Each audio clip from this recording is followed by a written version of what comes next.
Let me ask you a question real quick. Do you ever want to live in a fantasy world where the most handsomest guy always ends up with a girl and he may have time traveled or been a secret prince, but no one in the story ever asks any questions? You can live on Park Ave with a salary from Mickey D's or walk from Denver all the way to New Orleans. But me, I prefer all the reality and the truth bombs drop from the crew at RTP. You got what we need, 'cause these movies are a chore, but you keep us wanting more. RTP, you got what we need, 'cause roasting is your technique. I'm gonna tune in every week. Hey, hey. Laters, baby, but not too much laters, 'cause you got what I need. Thank you for tuning into Romancing the Pod. You had us at hello. I'm Paige Wesley. I'm Mikey Randolph. And I'm Todd Schlosser. And this week we watched Scott Pilgrim versus the World. So this is my pick, and I wanted to watch it again. Right. Because I watched it a long time ago, didn't like it. In fact, I realized I didn't even finish it. Really? Like I turned it off halfway through it. Yeah, I remember where I turned it off now, having seen it again. Oh, interesting. So, but you guys talk about how you loved it. Yes. So I wanted to revisit it and talk about it because I wanted to give it another chance. We talked about this. I'm not going to go too deep in it. I watched it at a very sad place in my life. So now that I'm not in a very sad place, sort of fucking loved it. Right? Yeah. Right. When you told me you didn't like it, I was surprised. So I am not surprised to hear that you liked it on a rewatched. There are things about this movie I don't like. Yeah. This movie swings so hard at everything it tries to do, and about 78% of the time, it fucking nails it. Yeah. Which I love. I wish I had that percentage. Yeah, me too. I wrote that joke. Oh, Mikey. Okay, Mikey, when you come up with a joke in the moment, you don't have to say you wrote it. Using a calculator isn't writing. You guys can't tell me what comedy is. Empirically, I can. So anyway, there are things I didn't like about this movie. There are things I loved about this movie. But overall, I enjoyed watching it. I'd watch it again. Yeah. Yeah. So was this the first time you saw it, Mikey? I know Paige has seen it. No, it's not. I'm just distracted by the fact that you've put your hood on your head. I like layers. Is this news to you? Okay. It's like I'm recording with a Jedi. That's fine. No. Everybody's layering up. I don't like this. Paige just put her mask on her head. You guys are so fun. Okay, yes, I've seen this movie before. I like this movie a lot. Paige loves this movie. I like this movie a lot. I saw it in theaters, really enjoyed it. I like video games. I get a lot of the references from this movie. I have huge crushes on every female actress that plays in this movie. They're all stars now. Yeah, and I came out around the same time that all these people. I was like the same age as all these people when this movie came out, I think. Paige, did you hear what he just said? Yes. And I think what he's trying to say is these people are roughly my age, and I was the same age as the people in this movie when it came out. But what he said was, I came out at the same time as these people, and for a hot second, I was like, this is news to me. Maybe that's why you don't have success dating girls. I know. Paige, it all started to make sense. Like right when he said that, I was like, oh shit. That's why it doesn't work with these ladies. Look, he's not into them. I am very much a straight orientation, but I will say that commitment issues, no orientation. That's true. I can't throw stones because earlier in this call, I showed you guys a picture of what I would consider like the nerdiest version of my type, and you all revealed that it looks like everyone else I've ever expressed any interest in at all. It looks like your blatant type during winter time of like, oh, I haven't worked out in 2.5 weeks. I've been eating chili a lot lately because it's delicious. Cold. It is. So, Paige, when did your love affair with Scott Pilgrim versus the World start? Well, first of all, I would like to let you know that I am wearing Trixie Cosmetics shade Stacy's Mom because much like the song Stacy's Mom, I love this movie even though it has problematic elements, and this movie has got it going on. When I was in film school was when I discovered my love for Edgar Wright as a director and general human. Yes. And they started pre-production of this movie while I was still in school. And at the time, Edgar Wright kept a meticulous daily blog of everything they were doing in pre-production through production of this movie. That's actually really cool. Yeah, and then into post-production. So like I had started following his blog and his Twitter and everything just because I liked him as a director. Yeah. And then I got to see kind of this movie take shape. So I felt like I got to see the whole thing kind of put together. And then we went opening night in Hollywood, like Q&A screening, like the best screening we could get to go see it. We instantly loved it, and then everyone else on earth hated it. Like, this movie did not do well. No, I remember that a lot. Crushed me. But here's the thing. There was like a collection of people who saw it and loved it immediately for what it was. Yeah. And so there are Rocky Horror style screenings of this movie in Los Angeles on a fairly regular basis. That's cool. I'd love to go to one of those. I've been to a couple. Yeah. They throw coins whenever Evil X dies, and we had to switch to chocolate coins at one point, which, spoiler, hurt just as bad. But then the crazy thing is, cast members always show up. Like the people in the movie? Yes. I mean, that makes sense. They're probably in Hollywood, so. Everyone who worked on this movie loves it so much that they show up to anything to do with this movie. Like, that's how you know it's good, is that they're like, yeah, fuck the bad reviews. I'm still coming to the 10-year reunion, which was this year, by the way. I mean, I do feel like this movie was about 6 years ahead of its time. I think so too. Yes. Like internet culture, the way it was like after this and like now, like I think if it came out now or like 5 years ago, it would have been big. I think if this movie came out this year, it would have blown people's fucking minds and they would have loved it. And I think the fact that it came out 10 years ago, I think it's aimed at a very specific age range, which is you and I. And I don't know that those were the people there to see it because it got marketed very strange. They really didn't know what to do with this movie in marketing. And so I think it had kind of a low turnout. It came out against a bunch of other big movies. We'll talk about that in box office, yeah. Yeah. It kind of just didn't get a fair shake. My Blu-ray copy of Scott Pilgrim is signed by everyone except the Katayanagi twins and Chris Evans. Oh, that's awesome. Well, here's the crazy thing. So I went to a screening and did meet Chris Evans, but didn't have the DVD with me. No! I was just like, damn it. So I have met everyone with the exception of the Katayanagi twins. And when I got most of the signatures, it was at specifically an event at Amoeba in Hollywood that Edgar Wright hosted.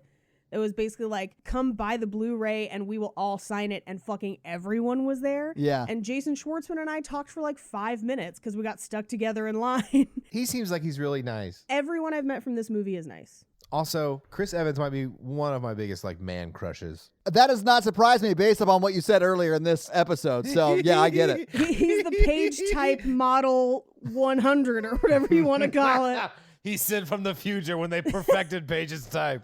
So there's a lot of fun facts. I'll pepper some in as we go, just because otherwise we'd be here all night. I mean, I don't mind doing an extra long fun fact segment. Like, I'm interested a lot in that kind of stuff about this movie specifically. Edgar Wright loves to put Easter eggs and stuff. It's like his favorite thing to do. Yeah. And so every time you watch this movie, you catch new stuff. So it's definitely a movie that rewards repeat viewing, rewards people who like to look for puzzles. Yeah. 100%. So I'm going to say something right now that's really going to make you angry, Paige. That's fine. I like this movie, but Baby Driver is a better version of this. I'm not offended by that because Okay, I good. think they are similar movies because I think they're both extremely style heavy. Yes. With different styles. Yeah, and that's why I love Edgar Wright so much. And it's really Yes. the way he incorporates music and movies. Okay. Yes. I love the way Baby Driver, not to interrupt you, but I'm interrupting you. I love the way that Baby Driver uses music and sound cues. Yeah. Don't get me wrong. But the ending of that movie is such utter trash that I cannot like that movie. And I will never dare say it comes close to this movie because... Well, one of my frustrations with this movie is the ending. And Yeah. I love this movie. But I have some frustrations with the ending that we'll talk about when we get to it because there are multiple alternate endings to this movie. Is one of them that Scott Pilgrim goes to prison for 20 years and For then, murder? Yeah, No. for murder and like has a really depressing ending. No, we'll get to it when we get to it. But as someone who's had to edit things and sync them to music, Baby Driver, I cannot imagine that editing room. to sync it as well as they did. I watched that movie and I'm like, this is a masterpiece of sound and screen. Yeah, I think Baby Driver is superb. And it really is, like, not since the sword fight at the tops of the Cliffs of Insanity in Princess Bride has a movie incorporated music as well as Baby Driver. And honestly, this movie does. Yeah. This movie does it really well as well. We probably should just get into this movie because there's going to be a lot to talk about in every scene. Yeah. Tons of it. So we open on an 8-bit Universal logo. I loved this. With like a digital score of the Universal like fanfare, which Universal actually does a lot. They did it for Pitch Perfect as well. Yeah. They have no problem kind of spicing up their fanfare as the movie requires, which I think is pretty fun. Okay, wait. I love the video game River City Ransom, and I played that so much growing up. Okay. And that's the video game that the change comes from people when they die. It's one of many games where change comes from people when they die. It was like the first big one, like that kind of the sound, like they straight up like take the sound.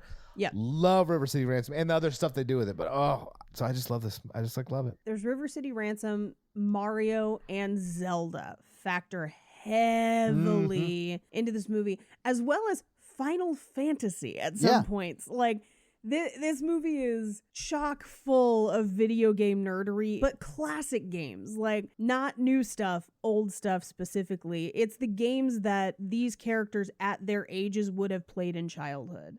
Yes. Which I think is very curated and fun. But after the Universal logo, we jump literally right into not so long ago in the mysterious land of Toronto, Canada. Scott Pilgrim was dating a high schooler, in which we encounter our first problem of this film, him dating a high schooler. It's not great, but the thing that I appreciate about this movie is that no one else in the movie thinks it's good. Yeah, everyone's like, that's gross. And honestly, he's like 22, too old to be dating her. Yes. It's not like he's 19 and she's 17. Right. Or like he's freshman in college and she's senior in high school. Right. Like, I was starting to like try and figure it out this time because I hadn't ever thought about it. Where did they meet? Because we get a tiny answer later on and you're just like, how did that happen? But anyway, we cut to him sitting around the table in the kitchen with his bandmates, where his drummer, Kim, just says, how old are you now? 28? And he says 22. Yeah. The thing that it starts to establish something that this movie does throughout, which is gives everyone a title and rating card. Yes. Which is Scott Pilgrim, 22 years old, rating awesome. Yeah. And if you watch for it, it happens multiple times in the movie for both locations and for people. And it's great throwaway jokes that if you don't read them, you miss it. But it's very fun. And a lot of times they give them like video game designations. Yes. Like when we first meet Knives, his high school girlfriend, it's Knives Chow rated T for teen. Yeah. Which is very funny. But anyway, they ask him, did you do it yet? And he basically is like, well, we ride the bus, talk, and we almost held hands once. So at least, thankfully, they are not engaged in a sexual relationship. and we've all pulled this after a bad breakup. I mean, if you're a terrible guy. Is like you're just dating someone and you're not like super into it to the point where you're like, yeah, we're not doing anything physical. I don't care. It's just nice to get out of the house again. Right. And they ask, well, he tells them her name is Knives Chow, which is such a fucking great name. I can't imagine her parents named her that, but yeah, that is a great name. Well, and I feel like we didn't bring this up earlier. I should bring it up now. This movie is based on a series of graphic novels. Yeah. Did you read them, Paige? Yes, I have read the graphic novels. Do you like the books or the movie better? They're very similar. It's a pretty faithful adaptation. There are a couple things that change, but not major. So they ask, when do we get to meet her? And then we hear a ding dong. And anytime you hear a sound effect in this movie, it floats across the screen like a comic book. It floats across the screen like a comic book, but it is layered behind the main character normally. Yes. Or the main person in the shot, which is pretty difficult to do. Like, that's something that I can do in Premiere, but it takes time, you know? So, like, it's all of that extra, what I'll call post-production work that is so impressive to me about this movie. And this is just, like, the first time you see it, and I love it. It's so good. Oh, it's nice to watch this with technical people. And I'm just like, it's shiny and I like. It's shiny. So Scott comes to the door. He opens it. It's Knives.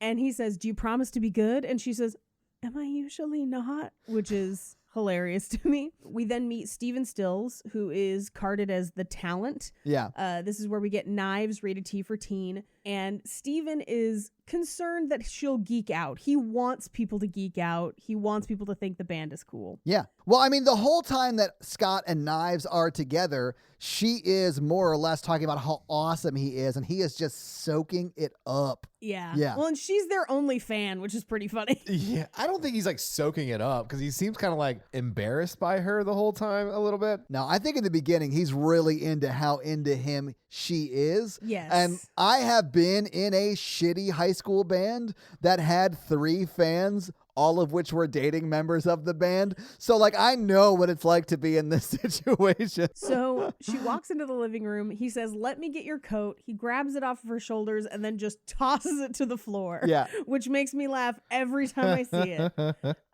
We then get title cards for Kim, the drummer. Kim, drummer, 23 years old. Yeah. And then young Neil, 20, lives here. Is his only designation. And he's the one So playing funny. Zelda on his, like, it's like a Game Boy Advance or something like it that. looks like a Nintendo DS. Oh, I that's think. what it is. Yeah. They start their song, or at least Scott tries to start it, calling it Launchpad McQuack, which is a reference to DuckTales. Yeah. Steven Stills says that's not the name of the song, but it's too late. The song has started, and these are our opening titles. Yeah. With a very, very cool, almost like stretched room effect where they kind of built this crazy set. And then they have the title cards for each character, and flashing behind them on the film are clues to how they factor into the story later on. Yeah. And this is one of the few things in this movie that was not designed by Edgar Wright. Really? Yeah, do you want to know who helped design those opening titles? It's going to Yes. make you mad. Oh, Yeah. it was a Quentin Tarantino? Yes, it was. What? Oh, my God. Yes, Quentin Tarantino is credited with the initial ideas and layout for this original title sequence. Edgar Wright's the one who executes it, but yeah, he's the one who designed it. It really is just the bass strings we see that being played, and then little things flash up on the screen. Which is cool. It is cool. It's things like coffee grounds for Anna Kendrick is one of them. There's like asterisks and at symbols and ampersands for Aubrey Plaza because of the swearing. I loved what they did with her swearing. We've got to get there because she's so amazing in this movie. She is fantastic in this movie. She's It's very, real very good. great. So we come back to the room as they finish the song, and Knives says, "You guys are so amazing." And we cut to the bedroom of the house. Knives has gone home, and they're all talking after band practice. And Kim is basically like, "You're gross." Like, it's gross that she's nice, but you're dating a high schooler, and this is gross. It is. She's right. He kind of directs it. He's like, "Can we get back to talking about how she's awesome and I'm awesome?" Great. He leaves and comes home to the apartment he shares with Wallace Wells, where he says that he has a new girlfriend, and Wallace asks if this means that they have to stop sleeping together, and he says, "Do you see another bed in this apartment?" And as we pan around this studio apartment, which is paneled on all 4 walls, I felt very seen in this scene. but we get an ownership chart of everything in the room and who it belongs to. Oh, yeah. Now, in the comics, most of this movie, whenever they can, they have replicated panels from the comics. This is one of them, That's cool. where the room that we see in this movie is an exact replica of that comic panel with the ownership chart. So they do have to share a bed. It's a fun plot point for the rest of the movie. It is. He tells Wallace not to tell too many people, specifically don't tell my sister. And Wallace, played by Kieran Culkin, who's amazing in this movie. He's my favorite character in this movie. He's up there for me right with Aubrey Plaza, who is my other favorite character. Yeah, I love them both a lot. Chris Evans is hysterical in this movie. I really like Chris Evans. Yeah, in he's this pretty movie. great. He's only in this movie for like 5 minutes, and he makes the most of every second of those 5 minutes. So he asks him not to tell his sister, and Wallace says, "You know me," and no sooner has he flipped open his phone that the house phone is ringing, and it is Anna Kendrick, Scott's sister, Stacy. And her name card also says T for teen because she's younger than him. She's 18 Yeah. in the story. Now, Fun fact about Stacy. Stacy is named after the comic book writer Brian Lee O'Malley's sister, Stacy, who worked at the coffee shop where they filmed the movie No for shit. years. And so as they were filming the movie, she gave Anna Kendrick her name tag from when she worked there, and Anna Kendrick wears it through the whole movie. Holy shit. I mean, you do Oh, see her man. wearing it. It has her name on it. Yeah. I didn't realize. That is so cool. Isn't that cool? That is That's so one of those cool. like tiny, tiny little details that's so amazing. But he says, "Who told you?" And she's like, "Wallace." And he just says, "You gossipy bitch," which is And then Wallace opens the bathroom door, and on the phone, magically on the call with them, he says, "You know me," and hangs up. I loved that. I thought that was so funny. And Anna Kendrick says, "Who is this mystery child you date?" Which is how we find out that it is Yeah. Knives Chow, 17-year-old Chinese schoolgirl who goes to a Catholic school with the uniforms. I love this whole conversation between him and Anna Kendrick because she's asking him, and he's like, I know it's horrible. And she's a Catholic schoolgirl. I know it's horrible. It's Yes. so funny. And then the way it ends, I think it's hilarious. Well, and she, like everyone else, goes through and they're like, "You haven't had sex with her, right? Yeah. Right? Yeah. Like, we're just checking because that's not okay." And he's like, "No, we hugged once."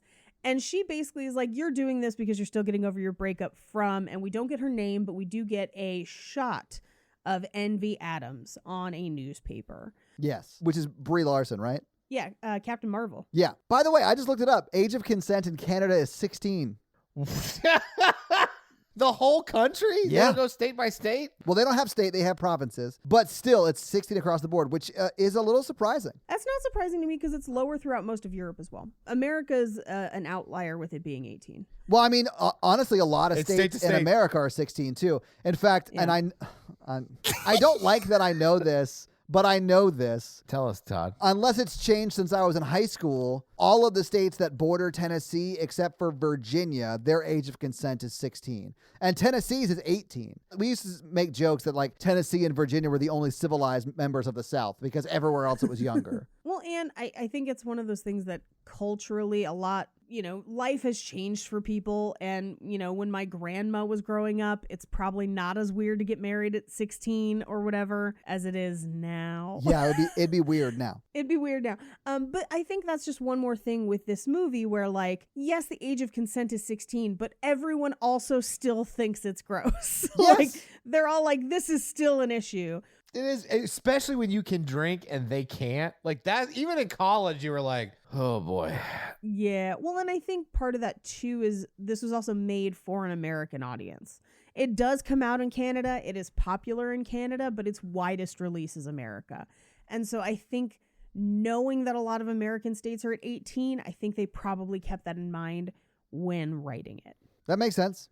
Even though a lot of the same, like, ooh, is in the comics as well, where the comics also kind of establish that it's a little dicey. So anyway, we cut to Scott and Wallace picking up knives at school. And he introduces Wallace as, "This is my cool gay roommate, Wallace Wells." And she just says, "Do you want to know who in my class is gay?" I love what he says. He goes, "Yeah, does he have glasses?" So ridiculous. I love Wallace. But he tells her, "You're too good for him. Run." And then we cut to essentially like halfway through Scott and Knives' date. Yeah. And what we're going to see over the next couple scenes is this is kind of their standard date where they like go to an arcade, they go through a thrift store, and they go to the record store. Yeah. So the first thing we see is the arcade with, they're playing Ninja Go, which is like Dance Dance Revolution, but a ninja game, which doesn't actually exist, but is super cool. It is pretty cool. Yeah. And this is the first time we hear the story of the origins of the name Pac-Man, where it was originally like Puck-Man. Well, this is his go-to line. Yeah. This is how he chats up women, which is disturbing. Well, he's bad at women. One of the problems with this movie is assuming that he would get any girl ever. Okay. Okay, I'm glad we're talking about that because I'm like, that's the problem I had with this movie was I'm like, who would date this guy? I mean, when I could be dating Chris Evans, I mean... Some of the hottest movie stars that are out now would date this guy 10 years ago. So whatever that tells you, that's what it is. Todd, what's your go-to like talk-up line? I don't typically approach women. They approach me. I think that is the douchiest thing you've said on this podcast. No, I think it's accurate.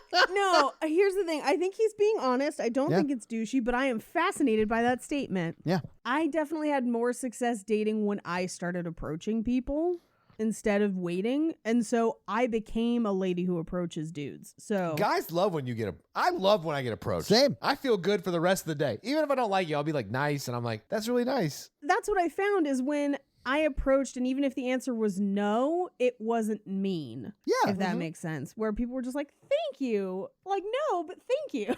I've been to play downtown, and I'm not gay, you know, but I'll go there and I'll get Yeah. approached by dudes, and I'm like, man, that's super flattering. Thank you. I'm just not interested, you know?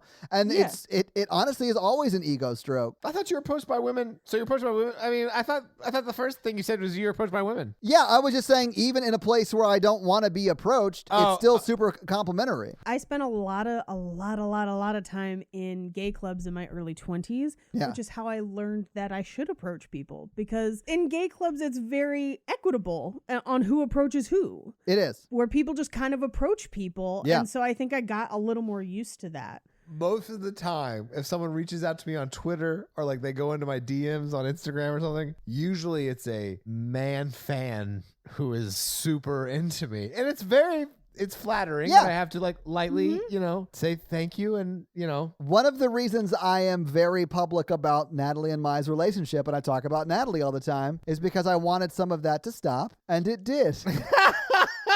Okay, so this happened. They're always like, you should turn to a bear. And I'm like, I think it would be You easier do to pretty date a well guy. as a bear. I mean, honestly, Mikey, you'd clean the fuck up as a bear.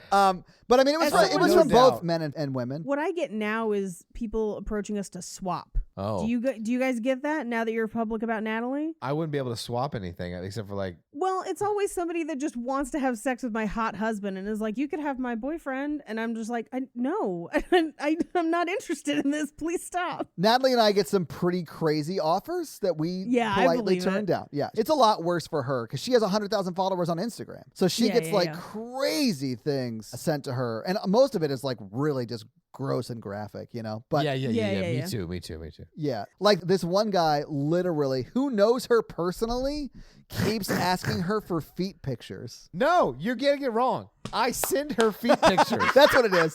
He sends her feet pictures. Mikey does this. To change it up. Because everybody asked her for feet pictures. No one offers them first. He's being generous, Todd. And I know that she's with you, so she doesn't see pretty feet. You know what? Earlier today, Todd and I were talking about how our bad feet have come from a lifetime of hard labor. So Yeah.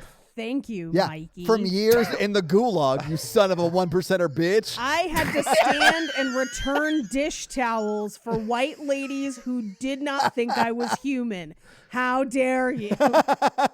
So, Paige, to sum up this very long sidebar, yes, I have gotten weird offers. So does Natalie. And honestly, this is going to sound a little douchey too, but because I was in a band that was signed and we were touring, Yeah. a lot of my years, like, because in college it's easier, in high school it's easier because you're like built into a community. After that, it's a little bit harder. That's what Mikey's dealing with now. So like, Yeah. but at that point, I was on stage opening for big national acts. I wasn't the band you were there to see, but it's still sort of impressive. So like, I would meet people who were interested in meeting me that way, you know? That Yeah. makes way more sense. It was a little easier for me. I mean, or I would be at karaoke and I'd fucking crush I Believe in a Thing Called Love and a woman would approach me. I crush at karaoke, though, and I don't get approached. Well, Mikey, your definition of crush and my definition of crush are very different. You said I crushed. Mikey, you're drunk and you do.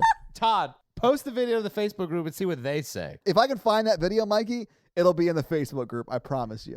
Back when stand-up was still a thing, I would come off stage after a good set to a host of gentlemen who were like, I don't understand why I'm attracted to you. But I am. Can I buy you drinks? And he'd be like, it doesn't matter if you understand it. But yeah, so Paige, it's very similar to that. They'd be like, Yeah, damn, that drummer looks aggressive and I'm feeling that energy. So they would just come up to me afterward and they'd be like, can I buy you a drink? And I'd be like, I have one. Because I would always have a Diet Coke Yeah. with a lime on it. So it looked like I was drinking. There was a thing for Roast Battle for a while where people would joke about me being married and then people wouldn't believe me. So like I would come off stage and they'd just be like, haha, married, really? And I'd be like, yes, here's a photo. And they were just like, no. They're like, damn it, I can't compete with that. Who can? Who can? Only all the other people I'm attracted to that look like it, apparently. Only this list of 30 men that everyone has heard of. Are you Chris Evans? Then fucking move it. Okay. So Pac-Man's his line. That's his in. Yeah. Wait, Mikey, what is your in? You're the only one who Yeah. didn't say what yours was. Oh, they just approached me and I had to turn them down or whatever. Honestly, okay. One time when I was younger, I got the number of a shot girl at a bar who was very, very probably gets approached a lot, and it was a real number because we ended up going out on a date, and I was like, "Hey, look, I'm not the best looking guy at this bar, but I'm funny, and I can damn well help you move."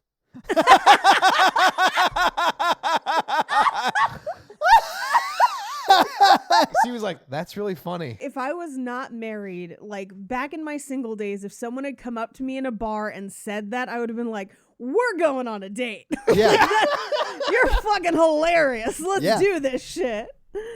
Oh, man. Well, that's great news, Mike. I'm glad that line worked for you. Yeah, it did, and I used it multiple times. I'm not gonna lie to you, Mike. I'm sure it's rough online because it does not translate as well. But that's a fucking great line in person. That's amazing. If you had like 2 drinks in you and you see me and I'm just like, look, I know I don't look like Prince Charming, but I'm definitely the guy that moved Prince Charming's mattress into the throne room, you know? I'm the guy who lifted all of those mattresses and put that pee under there. That pee was my lunch and it like fell on my shirt. So Pac-Man, we reveal that she's the one paying for the video games. It's just one more thing in a line of stuff that's, making us realize that Scott is a total schlub and kind of worthless. Yeah. They go to a thrift store. They're going through the aisles. Fun fact about this thrift store, it's a real thrift store, and they had to bring in other old clothes because the thrift store clothes were too bright for the way they wanted to light the scene. Oh, wow. So they had to like fill the racks and rearrange the racks with like brown, gray, drab clothing, yeah. Then they go to the record shop. Now, the funniest thing about this record store is the genre headings. Did any of you catch them? I didn't notice any of notice. them. No. Oh, okay. The next time you watch the movie, go, because it's stuff like gloomcore is one of them, like sad rock, math rock. Math rock's a thing. It's real. Some of them are real. Some of them are made up. Yeah. But it's very, very funny that's all this record store would have, and it's pretty great. It's definitely worth. That's looking awesome. for. But at the record store is where they meet Julie, Aubrey Plaza, and she asks if Scott's coming to her party or is she babysitting, referring to Knives. Yeah, who is right next to him. Yeah, and totally it's over her head. Yes. Because she's too busy looking at albums from The Clash at Demon Head, which Scott kind of tries to get her to put away and not buy because, as we will find out later, the lead singer of Clash at Demon Head is his ex, Envy Adams. Yeah. So they walk out of the record store and they're talking, and she says, I've never even kissed a guy. And Scott says, hey, me neither. Yeah. And instead they just walk home holding hands through the center of a giant X. Oh, yeah? Their X is all over this movie. Yeah. To give like a heads up. Yeah. Oh, that's awesome. I used that line in high school once. Was I've never even kissed a boy? Me neither. Yeah, me neither. Yeah. Oh. That's surprising. Well, okay. So, full disclosure, that is no longer true. Less surprising. God. I hope the boy got away. We were playing Truth or Dare and kissed one of my friends, and it was fine. They didn't even dare me to do it. I just, I wanted to get out ahead of it. Yeah, it was afterwards when he was saying goodnight. Yeah. Yeah. Anyways, they get back to his apartment, and she's like, "Oh, it's your secret lair," and he won't let her in. It is sort of a shithole. I sort of don't necessarily blame him for that. It's totally clearly a shithole. Fun fact about it, so the guy who wrote the comics deliberately drew that specific kind of doorway where it's almost like a basement level apartment that has a street entrance. Yeah. Because he thought it was an apartment, and then they went into it when they were trying to film, and it's just a garage. So they had to create that set, and that door goes to nowhere. Oh, wow. Yeah. And he asks if she wants to see the house where he grew up, and he turns and it's across the street. Yeah. That's actually in a different part of town, but just the way they cut it, it looks like it's across the street. Yeah. That's Yeah. so cool. So as they're looking at that house, we cut to a dream sequence where Scott is alone in a desert, and a woman rollerblades past him and says, "You're not alone. You're just having some idiotic dream." And he says, "Does that mean we can make out?" And we cut to him waking up Yeah. in a bed with Wallace and Wallace's boyfriend. Yeah. And they say, "Can we skip dream time? We don't want to hear about your ex-girlfriend," essentially. And he's like, "No, it was somebody new." And they're like, "That's nice. Weren't you supposed to take your child girlfriend to the library?" So we cut to the library. I would love to be someone, like if I was in college, I would have had such good insults for someone dating someone in high school. Oh, yeah. But now you wouldn't? Is that what you're saying? Now if I know someone who's dating a high schooler, they better be a high schooler. Because if I go to work and they're like, "I'm dating a high schooler," I'm like, "I'm a mandatory reporter." Yeah. So we cut to the library, and Scott sees the girl from his dream at the library. And Knives asks him, "Do you know that girl?" And he says, "What?" And we cut to band practice. So it's almost this he's not paying attention to the day. And so we're cutting to the pieces of time that he's present, which is kind of fun. But we cut to band practice where they say, "You only played one note for that entire song. Is your girlfriend distracting you?" And then we cut to Knives, and she just says, "I can be quieter." And she's clearly just been silent the whole time. Yeah. Then we cut again to them walking to Julie's party, and he's like, "Where are we going again?" "We're going to a party. We told you." And he agrees to go purely so he will have something to complain about, which is a pretty fun reason. I feel like I've gone to many a party in my early 20s for something to complain about. Heck yeah. And at the party, he says, "This sucks. I'm going to go pee due to boredom." And on his way to the bathroom, he runs into Como, who knows everyone. And that's what his little character tag says. Como, age 25, knows everyone. And I thought it was insane that Como Arigato could pick out Ramona Flowers from this horrible scribble drawing he did. It's just like a freehand. "Do you know a girl with hair like this?" And it's just... And he's like, "Yes, Ramona Flowers." He just knows. Well, her hair's very unique. That Halloween that this movie came out, I carved a pumpkin with that outline. Oh my God, Paige. Because I thought it would look cool, and then tweeted it, and Edgar Wright retweeted it. So What? Hello. I didn't realize you and Edgar Wright were such good friends. clearly he's my type. I don't know why this is confusing you at all. You're like my mom when the Hallmark movie actors like her tweets and retweet them. You didn't tell me your mom was famous. That's amazing. She'll be like, "Oh my God, guess who liked my tweet? Mario Lopez." Because That's a big deal. He's a celebrity. It's cute. So anyway, he approaches Como. Como shows up a couple different times in the movie in backgrounds where he has one or two lines that are just the most hipster things to say. So he's always right off screen going "Yeah, their first album, but I actually liked their first album," which is perfect. It is pretty great. But yeah, so he holds up the drawing that's just a scribble, and he says, "That's Ramona Flowers. I gotta tell you, I hear she's pretty hardcore. She's supposed to be here tonight." And so Scott then basically searches the whole party, finds her, and tries to strike up conversation with his typical Pac-Man line, and she is just not having it. She could not care less. Here's why I love this scene. When we saw him do the same Pac-Man routine on Knives, he was super confident, sort of full of himself, sort of talking about it, and it comes across great. But he's the opposite of that with Ramona Flowers. So he butchers his delivery of it. I don't mean the actor. Michael Cera nails it. Yeah. It's just so funny, the difference between the two. This is how I am with people I actually like. You just got to help the people you like move. No, I just end up, I end up rambling a little bit with when I actually like someone. Mikey's a rambling man.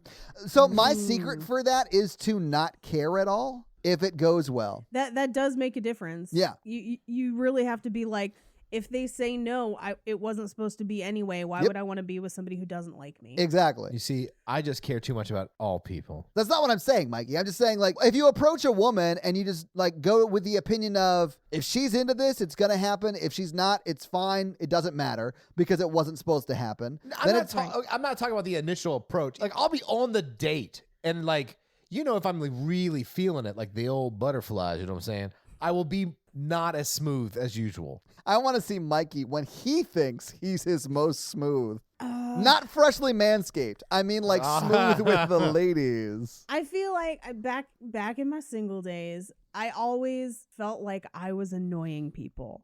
Like hardcore, where I was like, oh, I'm bothering them by talking to them. And like, if I go back and read those messages and stuff now, I'd be like, I was crazy. I was just being nice. That kind of thing would hold me back more than like rambling. It would be me being like, I'm bothering. Well, one of the things if I'm on a date, I'm like not feeling it, or I'm just like, there's not super chemistry. I'm not talking as much. I'll ask questions and kind of disengage. But if it's someone I really like, there's like not that internal wall of like talk. I don't have to not care or be cool. I'm like super into the conversation. Not that I'm not into the conversation, but I'm like walls down a bit. Yeah. If I was on a first date, if I was talking 20% of the time, I thought it was too much. That was me. Yeah. And I got better about it when the key for me was finding somebody who was going to give an enthusiastic yes, not an okay. Because I could read an enthusiastic yes, and then I wasn't as worried about it. I like that. Yeah. That's a good rule, Paige. That's a really good rule. Yeah. And also, thankfully, they were like buff Ken dolls with the requisite hairstyle I like, apparently. It is one specific type. She's dated every stunt double in the Chris Evans scene. Yeah. I was just like, I'm pretty sure Paige fucked that guy in the movie. In the movie? I was like, that stunt double, third from the left, that's Paige's ex. No, it's not. And all of them are Paige's ex. I just thought it was really Right. cool for all of Paige's evil exes to show up to help support Chris Evans in this fight in this movie. Here's what's terrible. I notice it, but I don't. Okay, stop. Just be quiet. Because every time she's like, you guys wouldn't even believe who I'm attracted to. And then she like sends us a picture. It's the same fucking guy. Every time. Oh. No, guys, man. this one's different. I'm like, oh, wow. It's not. Yeah. It's not different. If you just want to know what Paige's type is, Google Bobo Chris Evans. I don't even want to know what happens when that comes up. Yeah, just Google like in shape brunette guy with maybe a beard, but definitely not clean shaven. Like eyes who never look straight at the camera. They're always looking away. And he looks like he's just contemplating pooping. What? Paige, that checks out. And that's on you. Let's talk about Mikey for a second, where it's like, is she a faceless blonde woman that could be any person ever? If you could like sand the face off a Barbie, that's Mikey's type. No, you guys know what I like. It's that mouthful of teeth. Oh, that's true. That's true. Somebody's got to have too many teeth in their mouth. You got too much teeth in your mouth. I like a girl whose smile looks like the entrance to a fun house. You like a girl who looks like she could be bridled and led around Central Park with a carriage. You like a girl who will do almost anything for a loose carrot. Yeah, and I've got a loose carrot. Mikey's dick is orange, ladies. You guys don't spray tan? Do you only spray tan your dick? It's a surprise. Paige, now I know why Mikey refers to his member as the Trump card. No. My type doesn't seem so weird now. No, your type is the most normal of all the ones we've talked about. It's very conventionally attractive. Yes. Am I a sellout? No. Okay. You're a superficial bitch.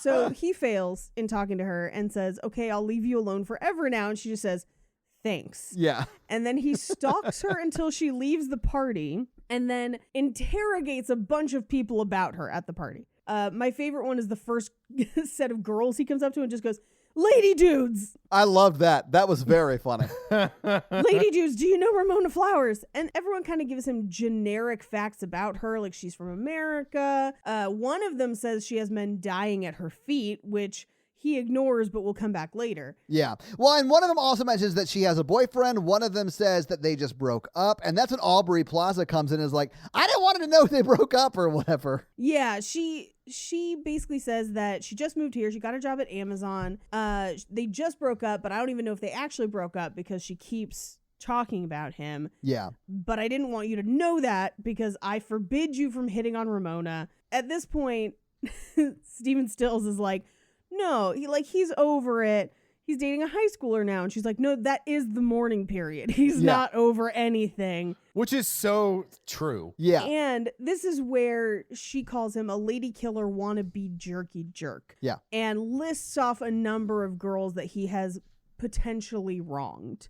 Or at least broken up with and everything. So we learn that Scott does not have a great track record. Anyway, we cut back to Scott and Wallace's apartment, and the door opens, and Wallace says, "Guess who's drunk?" And Scott says, "I guess Wallace." You guess right. I love when Wallace throws his keys and it hits him right in the head. Here's what's even better. He doesn't throw the keys. He slaps his hand and flicks the keys at it. I don't even know how he does it. It's an open palm. He's got his keys in his open palm and then he swings his arm up. I just hit the mic, sorry. He just swings his arm up and he stops his momentum with one hand and the keys go flying out of the other hand. It's awesome. I love Kieran Culkin so much. Anyway, so Wallace collapses into the bed. And Scott's trying to tell him about Ramona Flowers being at the party. And he just says, then you should break up with your fake high school girlfriend. Scott's phone rings. He picks it up and it's his sister who says, "You're thinking of juggling 2 chicks?" And he says, "How did you even do that?" And we cut to Wallace, who is unconsciously texting on his phone. It's which is the best. phenomenal. It's great. But this is where his sister says, you of all people should know what it's like to be cheated on, which is how we kind of find out what happened with Envy. Yeah. So we cut to the next morning where Scott's ordering something on Amazon in hopes that Ramona will deliver it. And as he's doing that, he finds out that he has an email and he reads it. And it's an invitation for the first fight of the movie, but he just skims it and doesn't really look at it and deletes it because he thinks it's boring. Yeah. This is me at work. Policy, email, delete. And then in a meeting, they're like, if you went over your email, you know that I'm like, what?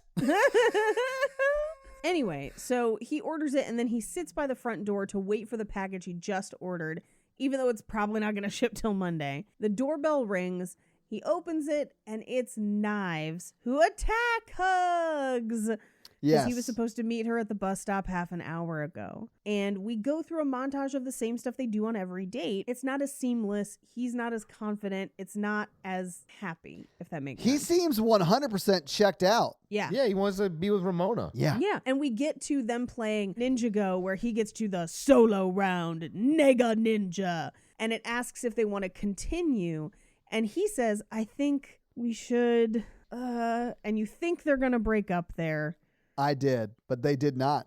But they did not. We cut to band practice that night, and she is there and excited in a shirt that she has made herself. That has their band name on it. That has their band name on it. When Steven lets them know that they've been accepted to the Battle of the Bands, and the prize is a record deal with G-Man Graves, who's a very famous independent record producer. And he says, it won't just be Knives wearing Sex Bomb shirts. It'll be Cool Kids, too. Such a good burn. Brutal, but great. And he reveals that their first match is against Crash and the Boys. And in the background, you hear young Neil say, is that one band with Crash and those boys? But Scott walks to the bathroom and he's got a pee bar in the corner that drains as he pees. And he exits the bathroom into a school hallway, which is a very cool shot because it's a continuous shot of he comes into the bathroom, he pees, he walks out of the bathroom, and it's a completely different world on the other side. Which is very cool. They actually had to build movable sets that they only had like a short period of time to move. So like he walks into the bathroom and then they have to move a wall of lockers into place. Yeah. Well, and the flooring, because the flooring's different too. Yeah, I wondered if they did that with a green screen, because you can do it with a green screen now too. Like that kind of a shot is not super difficult now, but it has to be on green screen. To do it the way they did it, which is all practical, it looks better, and it also is much more difficult. Yeah, but yeah, it is practically done. Yeah. Which is pretty cool. Ramona rollerblades through that hallway, ending at the door to his apartment, which we know is outside, but in this dream sequence is in the middle of this hallway. He wakes up and opens the door to the apartment as she rings the doorbell. Because again, we've kind of been cutting back and forth through his dream sequences of her and him kind of barely paying attention to people. So we kind of have like a little bit of an unreliable narrator going on in Scott that we're only kind of catching snippets. Yeah. So he wakes up back at his apartment and opens the door right as she rings the doorbell and says, "Do you want to go out sometime?" And she just says, "Can you just sign for this?" And he says, "I dreamt you were delivering me this package. We met at the party. Were you the Pac-Man guy?" "No, that was some total ass." "But if I sign for this, you'll leave." And she says, "Yeah, that's how it works. Just, you know, if I say yes to hang out with you, will you sign for your damn package?" Basically. I would have gone, "You delivered this package to me on Friday night. Let me deliver a package to you." You should have gone with, "You delivered this package to me, and I know that you're new in town. Do you need help moving or assembling furniture?" I'm also good at moving heavy boxes. We cut to that night where they're going to hang out, and it's 8:00, and they're walking across kind of like a snowy playground that kind of plays into a couple different scenes in the movie. Yeah. They just kind of walk around and talk, which is kind of cool. Yeah, it seems like a pretty good but chilly first date. Yeah. They end up heading back to her house because it really starts snowing. And as they're heading back to her house, she says, "I think there's a door over here somewhere." And it's a star door from Mario. It's one of the first times we see it in the movie, but it comes up a couple times.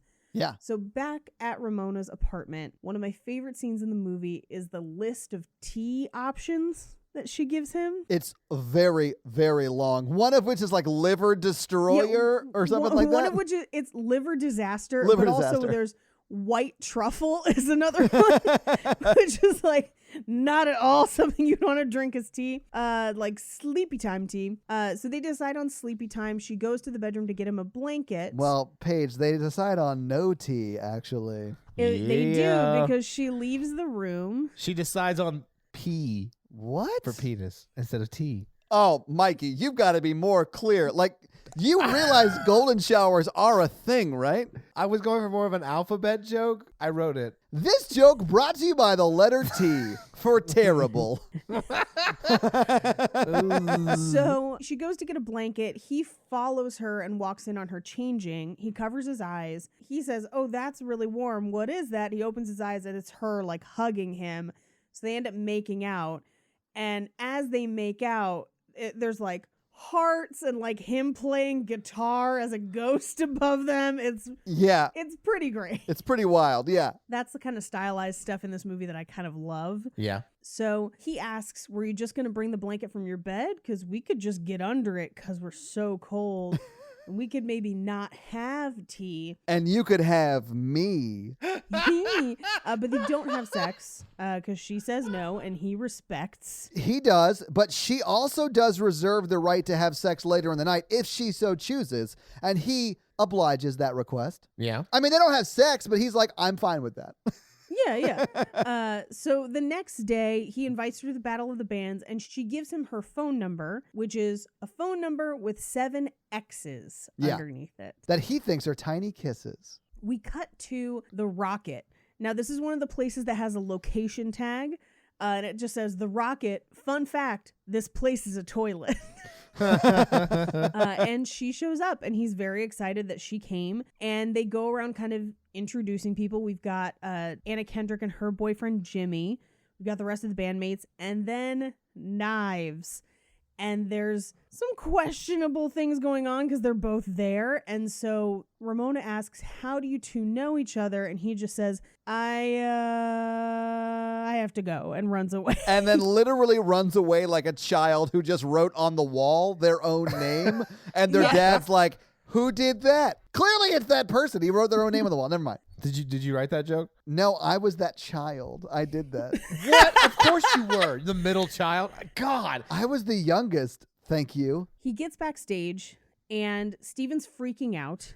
While they're freaking out backstage, all of their friends kind of go sit up in the balcony in like 3 or 4 different tables next to each other. Yeah. Wallace is sitting next to Jimmy, Stacy's boyfriend, and he just turns to Jimmy and says, "Hey, Jimmy, do they rock or suck?" And Jimmy's like, "They have not started playing yet." And he says, "That was a test, Jimmy." You passed. But Wallace is picking up some vibes from Jimmy that turn out to be very correct. Right? Wallace knows Jimmy in a way that I don't know Jimmy knows himself yet. Oh, but Jimmy quickly learns. Yeah. But Crash and the Boys goes up and they're kind of heckling them where they're like, "We're Crash and the Boys. Is that girl a boy too?" Yes. The girl who was a drummer, which Kim is not happy about. Right, because she thought she was going to be the only girl drummer. And it turns out every band has a girl drummer in this movie. Actually, yeah, I think so. Except for the DJs, the Watanabe twins. Every band has a drummer. Wow. The 20 DJs that listen to this podcast are going to be so mad at you. You think we have 20 DJs who listen to this? Oh, I don't we think so. definitely have 20 DJs. Mikey, they're too busy hitting spacebar on their computer and dancing and or throwing cakes at people. I'm assuming Steve Aoki is one of our listeners. So, If he is, his pizza's really great. And Steve, I just want you to know that. and listen, Steve, I'm a fan. Anyway, Crash and the Boys play their first song, and it's called "I'm So Sad, I'm So Very, Very Sad." And the whole song is just, "I'm so sad." Thank you. Yeah, it's terrible. But my favorite is Wallace heckles them again, and they're like, "Our next song is called 'We Hate You, Please Die.'" Yeah. Looking right at Wallace. Yeah. I do think Wallace's heckle is perfect for what just happened, though, because he literally says, "It's not a race," because they played their first song so fast. So fast. Yeah. Well, and then the second song is pretty fast too, and Yeah. Scott is transfixed with the girls talking up in the balcony, worried that they're going to find out that he's dating them at the same time. And as he's doing that, Steven is yelling at him and he can't be heard over the band. Yeah. But in time to the music, he's saying, "We're never going to make it. We're not going to get to play for G-Man. Scott, I wish you would stop just staring. You're freaking me out." But it's like in beat to the music, which is pretty fun. But then we get kind of like almost like an anime reference of Scott's like head superimposed on the girls in the balcony, and he just says, "Oh no, this is a nightmare." Yeah. Turns, slaps Steven across the face, and then just says, "We need to play now and loud." And then they do just that. They do just that, and we do cut to the conversation up in the balcony, and this is where Ramona asks Knives, like, "Oh, how did you meet Scott?" And she just says, "I was on the bus with my mom." And then she freaks out because the band starts to play and passes out. Yeah. And Ramona just says, "Was that the end of the story?" But that's the only story we get about how they met, which is very funny. Yeah. So they play their song "Garbage Truck," which is actually pretty catchy. As far as punk music goes, yeah. Yeah, most of the music in this movie is written by Beck and performed by the actors in the film. Yeah. They all had to learn to play in order to be in the movie. And I think Michael Cera already played, but I think Kim had to learn the drums. That does not surprise me. I think Kim does a great job. I'm assuming she only like learned in like a month or 6 weeks, because that shit's like, Yeah. they make you learn that stuff so fast. So it's impressive what she learned how to do, but she's not doing anything super difficult, you know? No, and to be honest, I think even within the comics and within this movie, they're not supposed to be a great band. Yeah. Which I think is kind of fun. I think they're like a level above garage band. I mean, they're a punk band. This is not a controversial statement, although it might sound like it. Like, punk music is not meant to be quote unquote Right. good and played good. It's meant to have a lot of feeling behind it, right?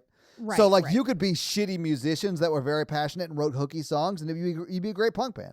Yeah. It's not about being the best at the drums or at the guitar. Right. And I do think they somehow managed to sound gritty and unpolished while being catchy enough that you don't stop watching, if Right. that makes sense. They walk a really fine line. Yes. So as they're playing, someone crashes through the ceiling and yells, "Mr. Pilgrim!" Oh, God. And as he soars towards Scott tosses his bass to young Neil, who catches it Yes. and punches into the air, like jump punches, knocking the guy out of the air. And this is where Matthew Patel, who is the first Evil X, introduces himself.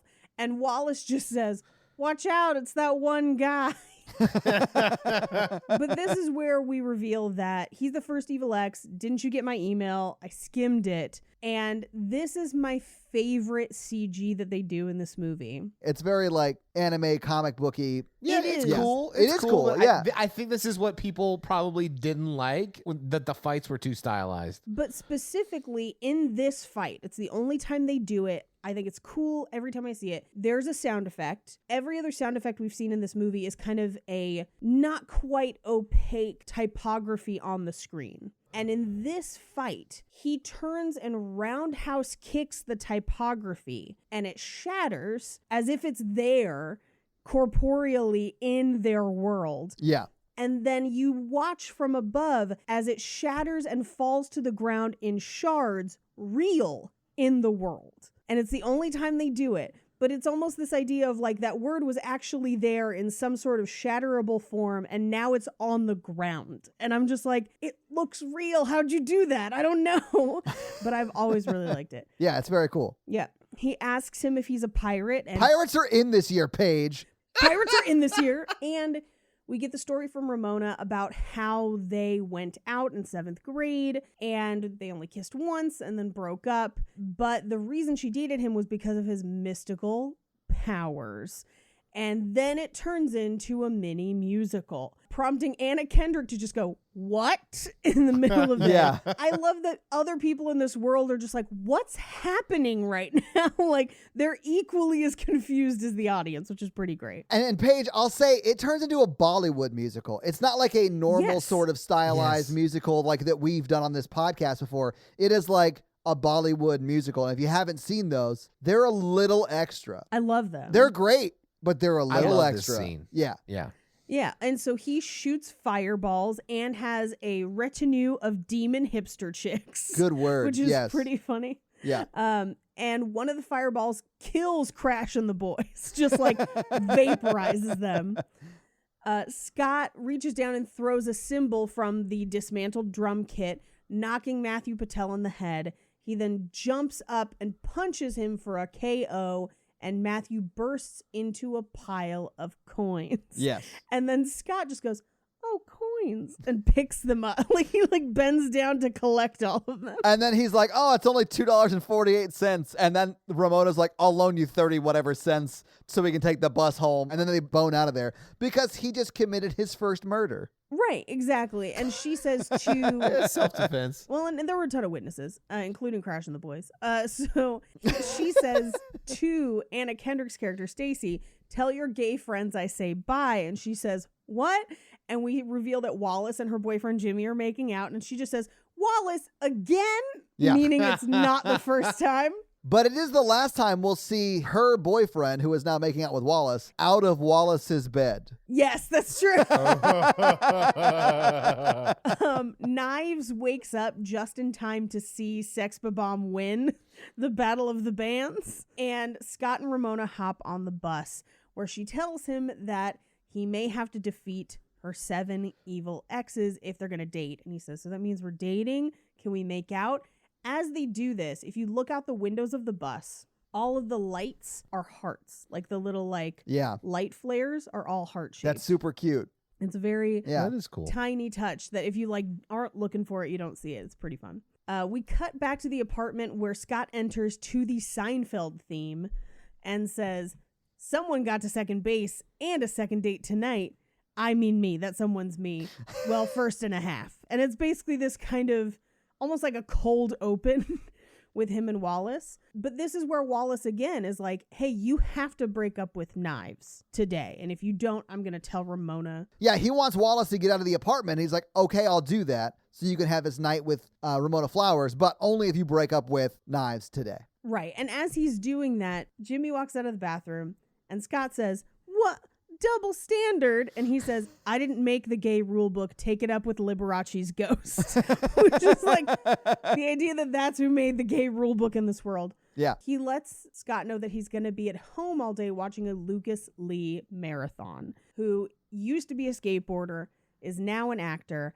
I do love that the Lucas Lee, because we're about to see it like a shot from a fake movie. Yes. And it's on Spike, which I'm like, that's the perfect channel. This is great. Yeah.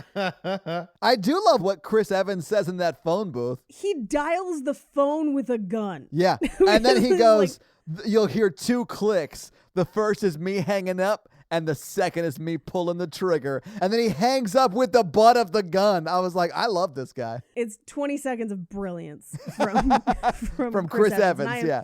I am not biased at all. We cut to Scott calling Knives from a phone booth, and it turns out that she's right there. She sees him in the phone booth, so they go to the record store, where we find out that the Clash at Demon Head is coming to town to play a show. And Knives says, I wanted to invite you over to dinner to meet my parents because it's my birthday. And he's like, I'm too old for you. And she's like, no, my parents have a pretty big age gap. And he's like, are you allowed to date outside your race? Which is a terrible thing to say. Yeah. Super racist. It's not great. And she says, I'm in love. And it's this like foggy word, like typography that he kind of like waves away from his face. This is the first of 2, what I will call Mikey moves in this movie. And this is him waving away the commitment from Knives. I loved it. I was like, that's hilarious. Well, if you're not into it and someone says they love you, you're out. I mean, yeah, it doesn't make sense to lie to them. So, yeah, Right. I mean, I get it. He says, listen, I was thinking we should just break up or whatever. And she's like, really? And he says, yeah, it's not going to work out. And she just says, oh. And she's crushed. She is very crushed, yeah. Poor thing. Poor sweet baby angel. So he rides the bus home alone, and it's intercut with her looking sad. But he gets over it immediately because he's not a great person. He doesn't really care how badly he hurt her, to be honest. No, he's already been thinking about Ramona, and I don't think he was ever super into Knives. Right. Yeah. Anyway, he shows up at band practice where Kim, again, the drummer, is just like, you're scum. Like, you suck. Yeah. And he lets them know that he's going to be bringing his new girlfriend to band practice that day.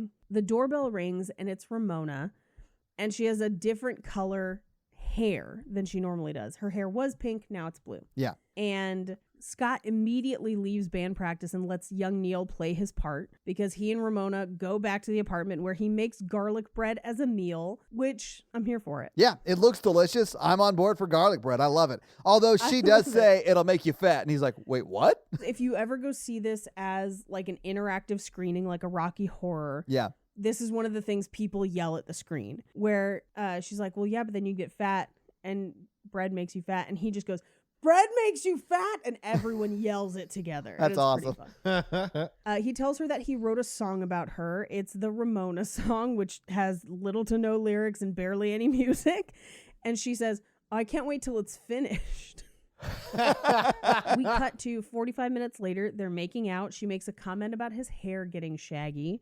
And we find out that he got a haircut 3 hours before his last breakup. And so he's very self-conscious about it. That it was a brutal dumping. So she like cheated on him and then dumped him.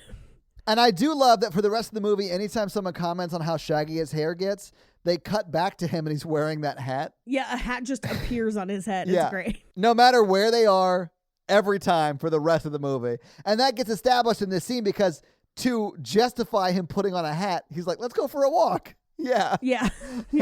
So they walk over to Casa Loma, which is a real place, where they're filming the Lucas Lee movie. And on the way over there, he says, whenever I'm with you, I feel like I'm on drugs, but I don't do drugs unless you do drugs, in which case I do all the drugs. But they find Wallace, and Wallace is there to see Lucas Lee, and as they turn, they see Lucas Lee come out of his trailer to the universal fanfare, like with him cracking his neck in tune to the music. Yeah. Which is great. It is awesome. Also, when he puts his skateboard down and starts to ride it, it's also to the music. Yeah. It is also to the music. It's very Baby Driver. This is like the first place he did it, basically. Yeah. Wallace says, I want to have his adopted babies.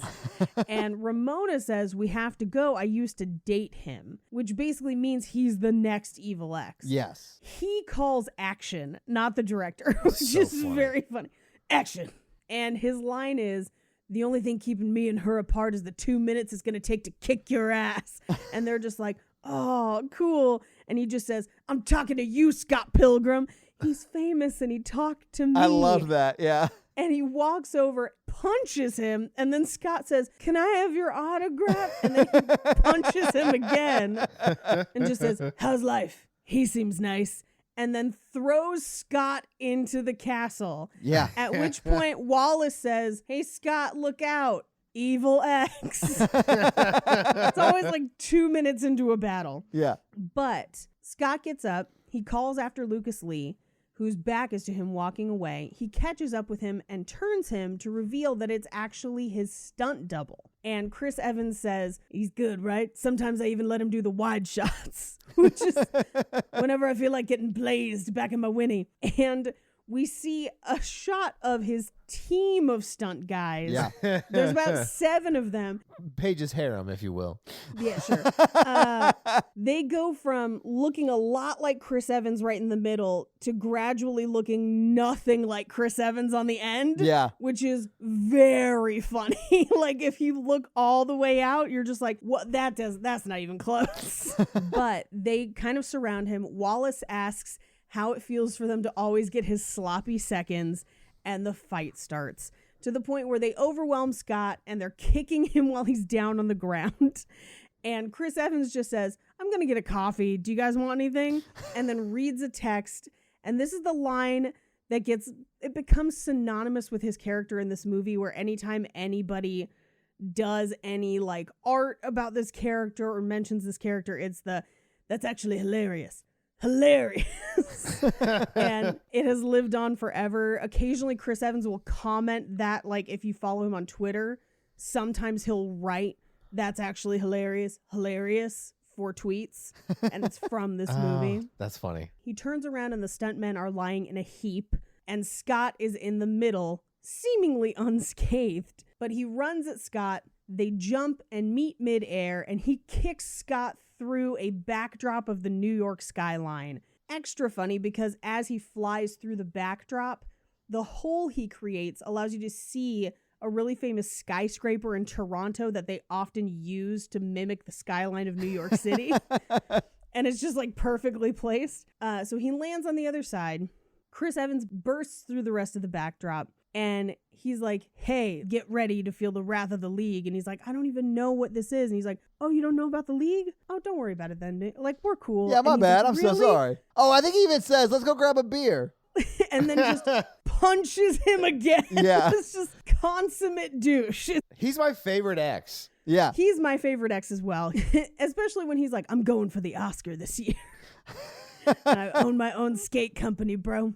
Anyway, he dares him to do a grind down this huge rail of staircases that they climbed up to get to the set. That's like covered in ice and snow. Yeah, it's a bad idea. Yeah. And he even says, like, you think you can goad me into doing that? And he just says, there are girls watching. And Wallace shows up with his skateboard and just says, big fan. And he turns and says, why wouldn't you be? Insanely crass. And then he grinds down the rail, makes it almost all the way to the bottom, where he crashes and explodes into a pile of coins. Yeah. I love the reaction shots between him grinding the rail and it cuts back to Wallace and Michael Cera, and they're like, ooh. Oh. Wow. Wow. Is one of them. Yeah, it's so Yep. funny because it's like 5 or 6 times. It's pretty weird that in this alternate universe that instead of urns, like when your relative dies, you just get a piggy bank and put it in the mantle. I like that there's a value placed on everyone that turns into coins Yeah. based on their rank. That's what capitalism does to a society, man. It's real gross. Is true. So Ramona left. She didn't stay for the battle. We cut to the next day where Scott's leaving messages for her, and he's kind of moving their fridge magnets to articulate his feelings, where he says, do you know what sucks? Everything. And so he's got SUX, and then he turns an 8 sideways Yes. for everything. Yeah. And Wallace says, you can't say you didn't see this coming, and pulls up Ramona's phone number, and he says, 7 deadly X's, because there's X's at the bottom of it. Yeah. He basically tells him, like, A, I want you to move out, but also B, if you care about her, you have to break out the L word. And he says, lesbian? He's like, the other L word. Lesbians? Yeah. The phone rings. It's Envy. And she's like fishing for information, where she's like, do you have a girlfriend? Should I be jealous? What's her name? Ramona. Oh, do you know her? What? No, I've got to go. And so she's kind of just messing with him, that I kind of don't like. Yeah. But Wallace is like, okay, everything does suck. That sucks. But, you know, go find Ramona. It'll be fine. But as they're doing that, as he's getting ready to leave the house, Knives shows up outside and she says, is Scott there? And he jumps out a window and Wallace is like, no, he just left. I'm sorry. I do love that while they're talking, though, you see him obviously jump out the window like you just said, but then you see him reach in and grab his jacket, and then you see him walk behind her. I love that. Yes. Yeah. As he's walking down the street, there's X's everywhere. And this is actually a common thing a few different times, where as he's walking, they use like traffic signs and things to basically just surround him with X's. As he's walking, somebody blows past him. Yeah. And he basically says, I'm not really in the mood for this. So he punches upward, knocking them into the snow. It's Mae Whitman. I have a super huge crush on Mae Whitman. She's very cute. I like Mae Whitman. This is one of the few crushes you have had that I'm like, yeah, okay. But she says, you punch me in the boob. Prepare to die, obviously. But she doesn't kill him. They don't get in a fight here. She's like, I'll see you later, and I'll be deadly serious next time. So he calls his sister and shows up at her coffee shop. But literally from the time that he hangs the phone up to when he gets inside, she's already gone and outside. Like, he would have had to pass her. It's a pretty great cutaway. Well, it's Aubrey Plaza. He thinks it's going to be his sister, but it's Aubrey Plaza who pops up, and then he turns around and his sister's out the window. She knocks, waves, and leaves. This is a way that this movie has a really creative way for keeping under an R rating for language. Yeah. While also getting a fantastic joke, which is basically every time she ostensibly says the F word, there's a censor box and a static over her mouth. Yeah. Where it's basically like, what can I bleep get you? And she just reads him the riot act with a mouth like a sailor, and it just constantly appears in front of her mouth. It's amazing. So they did a 10-year anniversary Zoom stage reading, basically, where they read the screenplay. Oh, awesome. And everyone that was in the movie joined in. And Aubrey Plaza made a censor box on a stick. God, I love Aubrey Plaza. So that when she would talk, she could hold it up. It was very funny. That's amazing. Yeah. So he runs into Ramona at the coffee shop, and she's like, I'm sorry I disappeared. I owe you an explanation, basically. And as they're talking, he looks and Envy is there. Yeah. So Envy invites them to their show that night. He and Ramona walk through the snow. We cut back to Scott's apartment, where he wakes up from a dream, and they claim it's his stupid ex-girlfriend. And they're like, isn't that Uma Thurman movie? Which is actually Super Ex-Girlfriend. But he says, I'm not going to let her toy with me. I'm not going to think of her anymore. Cut to band practice, where they find out that they have been booked to open for her band. Yes. He says, I don't know why we can't just keep doing our secret shows. All our shows are secret shows. And I was like, oh, this hits me where I live. Same. As a sad live performer. I have been there, yeah. Steven says that they need more people to like their band. They need stalkers. He walks away from the window, revealing Knives outside. Yeah. We cut back to Knives' house, where she's dyeing her hair blue because she, quote, didn't even know there was good music till like 3 months ago. Well, because Ramona has a head start on her is what she's saying. Yes. Yeah. And she says she's got a plan to get Scott back. So she texts young Neil. Just, young Neil, it's Knives. OMFG, you are so hot, with like 3 T's. Yeah. And we cut back to right after they've gotten off stage opening for Clash at Demon Head. We don't actually see them perform. Yeah. But Steven says, did we suck? And Ramona just says, I don't know, did you? And goes to the bathroom. As she leaves, Steven says, we got to get rid of her. She knows we suck. Ramona gets to the bathroom where she runs into Knives, who's like a mini Ramona. She's like dressed the same, but like 2 feet shorter, which is crazy. And half of her hair is blue. And I think the blue looks really good. I think it on looks Knives, great. Yeah. I do too. personally. Well, and so does Knives. She even says, I look amazing or whatever. Yeah. So we cut back into the main bar where young Neil and Knives are kind of canoodling. Ramona asks Scott, like, who's that girl again? And someone says, oh, she and Scott used to date. And she says, how old is she? And then we get a conversation wheel in Scott's head that stops between I gotta pee and who, her. So he ends up with, I gotta pee on her, and walks away. So the Clash at Demon Head starts their set, and Scott says to Ramona, that guy on bass, that's Todd. Yes, it is. Basically, the person that Envy left him for. And Ramona says, I know. And he says, you know? Oh, no. Yeah. Which is how we know that Brandon Routh, as Todd, Yes. is going to be the next Evil X. So Envy invites them backstage. They all go back and they're all sitting on the couch and they're all talking, and it's not friendly. No, it's very aggressive. It's very, very aggressive. And Knives realizes as they're back there that I've kissed the lips that kissed Envy Adams. So like her hero is her Eskimo sister, basically, as far as lips go, I guess. And she freaks out, and Todd stands up and punches her. He punches the blue out of her hair. Yeah. You punched the highlights out of her hair. And then he's like, I'm not afraid to hit a girl. And you're just like, ew, what a garbage human. I know. That is not a view that all Todds share. Just a heads up. I've never met a good Todd. Ooh. Boo. Rude. Rude. It's you, the guy from this movie, and the guy who is married to Margot on Christmas Vacation. And the guy from Wedding Crashers. It was yeah. a gift, Todd.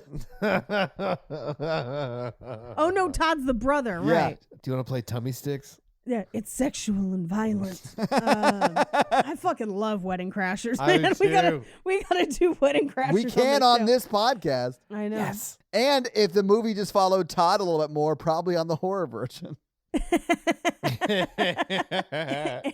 Anyway, Brie Larson says, you're absolutely incorrigible. And he says, I don't know the meaning of the word. And then we get a ding and a note that just says, he really doesn't. And he insults Toronto. He's like, there's nothing good to do here. He's just the worst. Yeah. And so Scott stands up to punch him, and he's stopped by a type of force field. And Envy says, oh, I didn't tell you? Todd's vegan. And he throws Scott through a wall. Yeah, because apparently veganism gives you telepathic powers. Yeah, being vegan just makes you better. This joke hits because, vegans think they have superpowers. Well, and according to him, it's because we're only using 10% of our brains because the rest is filled with curds and whey. Honestly, that's a fair trade-off. Well, and I love that he just says, don't get snippy with me on the science, baby. You're just like, oh my God, are you Tom Cruise? Come on, jeez. But Todd crashes back down and he starts a bass battle. Yes. Where he and Todd battle playing bass riffs. It's not much of a battle. Todd destroys Scott because Todd's actually a good, technical bass player, and Scott plays punk music. Right. And he basically tosses Scott through multiple walls. Yeah. Which is also one of my favorite cuts of the movie because he throws him through a bunch of walls and then he rises floating in the hole that Scott flew through and then just walks through a door to the left. Yeah. 4 rooms away instantly. Very funny. It is very funny. And Scott essentially tricks him into drinking a latte with real milk in it. Yeah. It's got half and half in it. By thinking about the other one really hard. Yeah. Yeah, in my mind's eye or whatever. At which point, the vegan police show up. Which is, okay, Did you recognize these people? Thomas Yes. Jane. Yeah. I recognized them also when they showed up to a screening as the vegan police. Oh my God, I love Thomas Jane so much.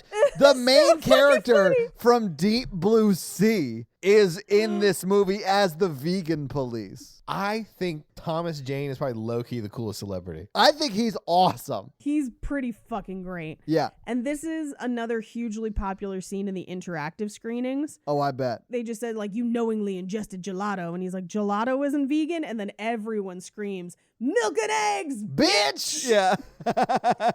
And then he knowingly ingested chicken parmesan. De-veganize Ray. So they take his vegan powers, and Scott has his fun catchphrase of, you once were a vegan and now you will be gone, and then headbutts him and he turns into a pile of coins. Yes. And Envy just says, you just headbutt my boyfriend so hard he burst. Which is like... So they leave to go to the after party. He's basically complaining to Ramona at this point, where he's like, have you ever dated somebody who wasn't a total ass? And she says, you're the nicest guy I've dated and you're not a total ass yet. We all have baggage. We all have exes. No breakup is painless. Somebody always gets hurt. And she's like, what about Knives? He's like, Knives is totally cool with it. And then in the background, she just goes, Well, there's a difference between someone being upset and then like 7 exes trying to murder you. right, exactly. Well, you got to own that, Ramona. So as they're talking about it, he's like, so who's the next ex-boyfriend? And she just says exes. And he says, why do you keep correcting me? Basically, why do you keep saying that? And as he does, something crashes into the bar. It's Roxy, Mae Whitman. Yeah. And Scott, we see like a cross section of his head with a dial that says doesn't understand and totally gets it, and it goes from one to the other. Yeah. It's like the most memeable, gifable shot in this movie. It's amazing. He's like, what? And she goes, it was a phase. And then Mae Whitman goes, it was a phase. Like, she's so mad by you had that. a Yeah, Scott's like, you had a sexy face? Yeah, you have a sexy face. She says, I was a little bi-curious. And then Mae Whitman just says, I'm a little bi-furious, which is great. So she pulls out a belt made of razor blades, and Ramona pulls out a giant mallet, and they proceed to fight until she says that Scott has to beat her with his own hands, and he doesn't want to hit a girl because he's not Todd. Hey, wait, let's just be clear that that's not me, Todd. That's Superman, Todd. But Right. I love this fight scene because Ramona uses Scott's like appendages to beat up Mae Whitman. It's amazing. I like this too. Yeah. My favorite is when she disappears for a second and she moves Scott's The hands yeah. in the, like, you know, when you have a static video game character waiting to hit somebody. Yeah. And she kind of poofs up between them, separating them so Ramona can't keep using Scott's arms and legs. Right. And then he makes her come to death. Yeah, she goes to basically cave in his skull with her foot, and Ramona tells him to touch the back of her knee because that was her weak point. He touches it, and she orgasms to death until she turns into a pile of coins. Yeah. I see no problems with this. I mean, if you're going to go. I mean, yeah. Go out with the O out. You know what I'm saying? Yeah. But at this point, Scott's pretty over it. And so he gets kind of pissy and is like, is there anyone at this party you haven't slept with? Like, who's not going to beat me up? I love how he basically? goes to the bar and he's like, give me 2 G&Ts. And she's like, oh, are you going to start drinking? And he goes, yeah, did you want one? They're clearly both for him. He starts chugging them. I thought that was hilarious. And he says, I feel like we just washed our sexy laundry in public. And she basically says, well, now you are being an asshole and you're just another evil ex waiting to happen. Okay, so I don't like this part because I feel like, I mean, it's hard to tell because the tone of the movie is kind of goofy or whatever, but like, Yeah. they're trying to kill him. It's okay to be annoyed with that. Yes, Yeah. it is. And she does give him a list, a laminated list, which is pretty fun. Yeah, because she had to quote unquote write it for him. Yeah. And we find out that the Katiyanagi twins are the next on the list because she dated 2 people, twins at the same time. And they are the next band for the Battle of the Bands. Yes. And as Steven is basically telling Scott this, he just says, like, is this going to be a problem, basically? You know how I feel about girls cock blocking The Rock. Which is a real dumb, great thing to say. Yeah. And Scott's like, I'm in it. I want to Yeah. take them apart. They arrive at the venue and see a poster with way too many exclamation points. They're all over the place. all over the place, and they find out that they're going to be on stage at the same time. And that Ramona is there, along with some nerdy guy. Yeah. We don't know who it is just yet. So the Katayanagis start playing, and they create like a bass sound wave that destroys all of Sex Bob-omb's stuff. Yeah. And it blows the roof off the venue. So Sex Bob-omb starts playing, and they basically say, we're here to make you think about death and get sad and stuff, which is always fun. The twins start playing as well, and they make like bass sound dragons, which just cave in Sex Bob-omb's stuff. As they're trying to get up, we find out that Jason Schwartzman, who's talking to Ramona, is Gideon / G-Man Graves, so her ex-boyfriend, but also the producer they're trying to get signed by. Yeah. So Scott gets up, and he basically starts playing, and I would say conjures, I guess is a good word for it. Yeah. Like a bass gorilla. It's like a King Kong gorilla. Yeah, which fights the bass dragons on the other side. Yeah. So they kill the Katayanagi twins. Yeah. The Avatar gorilla kills the avatars of the Katayanagi twins. Yeah. Yeah, their amps crash down Yes. on them. And crush them to kill death. Yeah. Also, after that happens, a life appears up in the top screen, and Scott grabs it. He's like, I gotta get a life. Yes. And it makes the life sound. It does. From, I think it's Zelda, Yeah. is the sound they use. So he goes into the crowd to find Ramona. He runs into Knives, who's basically like, hey, I was just here to see your show. You did a good job. And he kind of pushes past her, runs outside to catch Ramona, and just says, I'm in Lesbians with you. And she says, we have to break up because she's going to be back together with Gideon. Yeah. And Gideon comes out and says he's going to sign their band, but Scott refuses, so young Neil steps in. Although they do all sign it on Scott's back. Yeah, which so is great. this is the other move that is a Mikey move. What the lead singer does as Scott's like trying to take this stand against the man. And he's like, no, we're never going to sign with you. The Mikey move here is when the lead singer grabs the paperwork and starts signing it as Scott is like, no, we're never going to sign. Oh, yeah. But as they all kind of disperse, Scott just says, I said lesbian. Yeah. Like he was just now realizing He realized it. he said the wrong L word. We cut to him alone in the park, banging his head against a telephone pole. And his sister shows up and kind of sits next to him on the swings and was like, did you really see a future with her? And he says, with jetpacks. And she's like, well, time heals all wounds. And next time we don't date the girl with 11 evil exes. And he says, it was 7. And she's like, oh, well, we could do that. Anyway, and she just walks away and pulls the phone up, meaning she's like been talking to somebody about it and just goes, I know, it's so pathetic. Cruel. It's great. Yeah. He comes home and walks in on Wallace in some sort of sexual congress. We don't know. We don't see it. But this is where they tell Scott that he needs to move out, but they do make him hot cocoa, which is very nice. Yes. The phone rings. It's for Scott. And it's Gideon, who's basically just gloating. Yeah. Of like, yeah, you should come see the Chaos Theater. It's pretty great. You don't even understand. And Wallace has been listening in. And when he hangs up the phone, he's just like, yeah, I was wrong about moving on. Finish him. Yeah. Basically, like, that guy's such an ass. Yeah. And he is. Scott prepares in what I would call a stereotypical Edgar Wright getting ready montage, but he kind of self-references in this, where if you've seen a lot of Edgar Wright movies, this is a montage style he uses a lot, where it's like fast cuts of mundane things, but then he throws in one slow cut of him tying his shoes. I love that. Yeah. Very funny. And we cut to him at the Chaos Theater, where he walks up and they say the first password and he just goes, whatever. And they're like, cool. As if that was the password. The second password, he just goes, ugh. And they just let it through. Cool. Yeah. And we see the band playing without him.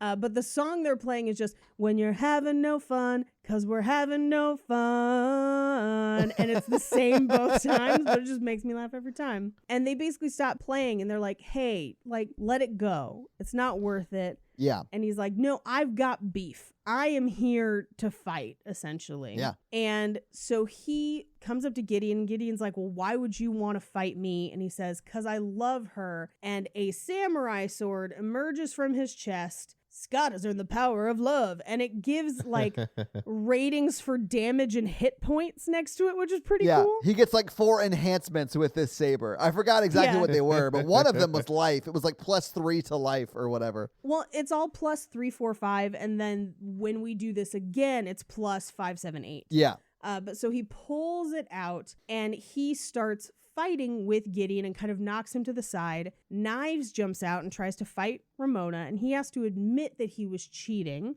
And while he's kind of managing Knives and Ramona, Gideon stabs him from the back through the chest. Yeah. It's a real dirty move. Yeah. And he goes to the desert from his dream sequence before. And Ramona is there again. She kind of reveals that Gideon has a chip in the back of her neck that is kind of controlling her. And he says, well, that sucks. I really fought for you. And she says, well, maybe I wasn't the one you should have been fighting for. And he says, I feel like I learned something, but I'm dead. And then the life appears again and he snatches it. Yeah. And he basically does it all over again, except this time he beats up the guards. He doesn't bother with the passwords. He gets in, he compliments the band and is like, hey, no hard feelings. You sound great. I'm sorry, Kim, for everything. And then turns to Gideon and is like, you're pretentious. This club sucks. I've got beef. And Gideon says, you want to fight me for her? And he says, no, I want to fight you for me. Yeah. And Scott Pilgrim has earned the power of self-respect, which is great. And he gets another saber out of his chest. Yep. With higher hit points. Yeah. He knocks Gideon down. He calls out to Knives in the nick of time because he knows she's coming. And instead, he basically apologizes to both of them. And is like, I hurt you. I cheated on you. I cheated on both of you. I'm really sorry. And as he does it, the chip in Ramona's neck disconnects, but Gideon is still alive. And it's a fight, but now it's Knives and Scott against Gideon. Scott's sword breaks, and Ramona deals the final blow to Gideon's nuts. Yeah. He hits her and knocks her down the stairs and hits Knives. And now Knives gets back up and it's Scott and Knives versus Gideon, basically kicking him to death. And as they do, Gideon starts short-circuiting and basically says, do you know how long it took me to put together that League of Eagle X's? I love this. It's like 2 hours. So long. I love that. And he says, I'm hip. I'm what's happening. I'm blowing up right now. And Scott says, you are blowing up right now, and kicks his head off. Yep. For the ultimate KO, and it rains coins all over the Chaos Theater. I love when it hits the band because you hear it like bouncing off the toms and the snare and the cymbals. It's so funny. And they just say, well, there goes our deal. So they start scooping coins into their shirts and pockets. Which, by the way, the coins are specifically loonies. They're not American coins. They're Canadian coins, though, right? They're Canadian coins. Yeah. They're loonies. Yeah. So Ramona compliments Knives and Scott, basically says you two make a good combo. And then he has to turn to face Nega Scott, which is basically just the negative version of Scott. It's like a mirror match. It's a mirror match, yeah. We cut to outside the Chaos Theater where Nega Scott and regular Scott walk out making brunch plans. Because they just shot the shit. He's actually a really nice guy. We have a lot in common. I like this part a lot. I thought it was so very funny, funny. man. Yeah. A really great joke. So as they're all kind of like relaxing now that the fights are over, Knives comments on his hair being shaggy. And as he and Knives are talking, Ramona starts to walk away. And he's like, you're going? And she just says, yeah, I still need a new life. I'm tired of people getting hurt because of me. And I don't just mean you. And you're the nicest guy I've ever dated. So bye. Yeah. And she leaves. And Knives turns to Scott and is like, go after her. You're like, what are you doing? You've been fighting for her all along. And he says, well, what about you? And she says, I'll be fine. I'm too cool for you anyway. So he says, ciao, Knives, which if you have like subtitles on, it's CIAO, ciao, Knives. Which is her name. Yeah. He follows Ramona and asks if they can try again. She takes his hand and they walk through the final star door as the sky above them asks if they want to continue. Yeah. 8, 7, 6. And that's the movie. All right, so tell me what the ending of the book is. So Scott does end up with Ramona in the book. It's the original movie ending that was different. So when they started production on this movie, only 2 of the 7 books were written. Oh, wow. So this was kind of like we're getting into fun facts. Yeah. This was kind of a George R.R. Martin situation where they're finishing and releasing the books as production on the movie is starting. So by the time they actually start filming, they're on like book 5 or 6, but the ending of the books wasn't written by the time that the ending of the movie had to be shot. Oh, wow. Okay. And so the original ending of the movie had Scott ending up with knives. Okay. Yeah, and it did not screen well. It really Yeah. didn't. And apparently that was based on the intended ending for the books. And the books, I think, had spanned a longer period of time. Right. The last book hadn't come out when he was making the movie. Right. And in the books, I think it takes longer. Like, this movie seems to take place in a matter of weeks. Yeah. Or days. Although, doesn't Knives turn 18 over the course of those weeks or days? Yes. Yeah. Yes, in the movie, because we talk about her birthday. Yeah. But also in the comics as well, she would have been 18. So I think that's why they originally thought about going that way. But because they hadn't finished it, some lines from the movie actually make it into the later books because the script was being written. And so they end up kind of collaborating a little bit on the later books of the series, which is kind of interesting. Yeah. But this is also, so Edgar Wright had made Shaun of the Dead and everyone loved it. And at a screening of Shaun of the Dead, 2 of the people who would go on to produce Scott Pilgrim approached Edgar Wright and handed him the first volume of Scott Pilgrim. And they were like, this is your next movie. And he was like, no, it's not. Thank you for this book, but I have other things to do. Yeah. So he makes Hot Fuzz, and Hot Fuzz is similarly successful. And so then Simon Pegg and Nick Frost had other things to do before they could make the 3rd Cornetto trilogy, which they don't make for another like 2 or 3 years after Scott Pilgrim. I think more. I think it might be more also. I think, honestly, some of the coolest parts of World's End are the fight scenes, and I think he takes what he learned on Scott Pilgrim into those fight scenes, which is really interesting. But because he knew that he was going to have a gap in time, he starts basically adapting Scott Pilgrim. So 6 years after somebody hands him that first book. But that should tell you how long it takes to write and draw, because Brian Lee O'Malley wrote and illustrated all of Scott Pilgrim. Yeah. So that by the time he starts pre-production and casting and scripting, it's still only 2 books in, which is crazy. That is crazy. By the time they start shooting, they're on like book 5. Anyway, Edgar Wright didn't want any British actors for his first North American film, because this is his first film not set in the UK and not made in the UK. And he actually didn't realize that Satya Baba, who plays Matthew Patel, was British until after he had already cast him. Oh, wow. Because his accent was so good. And he found out later that Satya actually grew up like 1 town over from where Edgar Wright did. They're just so different in age, they didn't know. Yeah, that's amazing.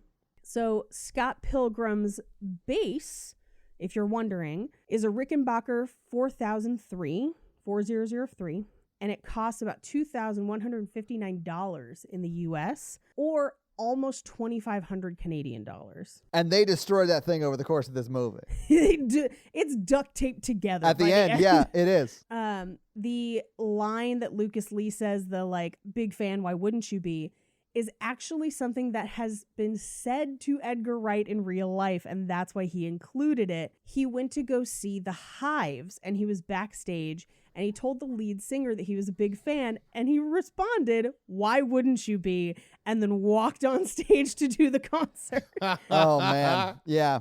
Scott Pilgrim's name, both in the comics and the movie, actually comes from a song of the same name by the band Plumtree.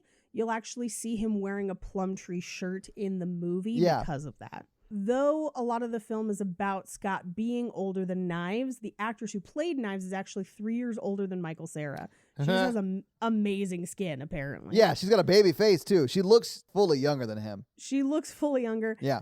Anna Kendrick is also older, even though she's playing his younger sister. Yeah. Also looks younger, though. Like another lady who looks much younger than she is. Yeah. Ellen Wong, who played Knives, auditioned 3 different times for the role of Knives, and she didn't get it until she told them that she was a green belt in Taekwondo. Apparently that like wasn't on her resume. And so on like her third try, she was like, by the way, I can do karate. And they were like, you've got the job. But this was her first movie ever. Wow. So she does a great job. Yeah, I think does. she's really good in it. Yeah.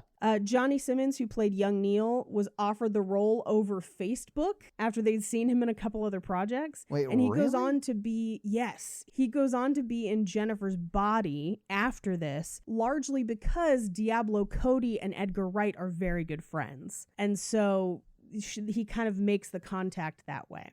Now, part of the reason why they established that Scott drinks Coke Zero and wears a t-shirt with a 0 on it is because that's his X number. Ah, okay. Mm-hmm. The actors who play the vegan police were the only people in the movie over 30 at the time it was made. Yeah.